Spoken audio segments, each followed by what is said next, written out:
ഒരു sexual harassment എന്ന് പറഞ്ഞിട്ട് ഒരു പെൺകൊച്ച് മുന്നേ വന്നാല് അവളെ മാത്രമേ ആൾക്കാർ ചൂണ്ടിക്കാണിക്കുന്നുള്ളൂ. അതല്ല, അവള് പറയണത് നമ്മൾ കേൾക്കണം. ഇത് കേട്ട് നോക്കണം. നിങ്ങൾ അനിയനെയും ചേട്ടനെയും പറ്റി ഞാൻ നേരിട്ട് അറിയിക്കാവുന്ന കാര്യങ്ങളാണ്. എന്നെ ആക്ച്വലി രഞ്ജിത്ത് ഈ ഒരു റൂമിലുള്ള സമയത്ത് എന്നോട് ഡ്രസ്സ് ന്യൂഡായിട്ട് നിൽക്കാൻ പറഞ്ഞ സമയത്ത് രഞ്ജിത്ത് ഒരു നടിയുമായിട്ട് സംസാരിച്ചുകൊണ്ടിരിക്കുകയാണ്. അവരുടെ പേര് രേവതി ആണെന്നാണ് എന്നോട് പറഞ്ഞത്. സോ രേവതിയായിട്ട് രഞ്ജിത്തിന് ബന്ധമുണ്ടോ ഇല്ലയോ എനിക്കറിയില്ല. ഇത് രോഗം മറ്റേത് തന്നെ. ഹോങ്കറി ആ പ്രേമം. സൗഹൃദത്തിന്റെ പേരിൽ തന്നെ ആരുടെയെങ്കിലും പേരുമായി ചേർത്ത് ഒരു ഗോസിപ്പ് വരുന്നു. എന്തോ കുത്തി പറയുന്ന പോലെ എനിക്ക് ഫീൽ ചെയ്യുന്നുണ്ട് കേട്ടോ. കുത്തിയില്ലല്ലോ, കുത്താൻ പോണല്ലേ ഉള്ളൂ. ഇപ്പം രഞ്ജിത്തിനെ പോലെ ഒരു സുഹൃത്തിനെ കുറിച്ചൊരു ഗോസിപ്പ് വരുന്നു. അപ്പൊ അതിനെ നേരിടാൻ ഈ ധൈര്യം ഉണ്ടാവോ? പിന്നെ മാമ ഉറപ്പാണോ? ഉറപ്പ്.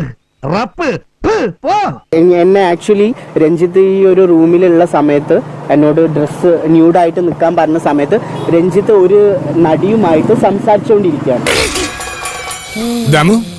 എന്ത് പറ്റിയടാ? ചായ നെറുകന്തലേ കയറി ബ്ലോക്ക് ആയതാ. ഇനി നീ എങ്ങാനും he's part of my life, അത് തീർച്ചയാണ്.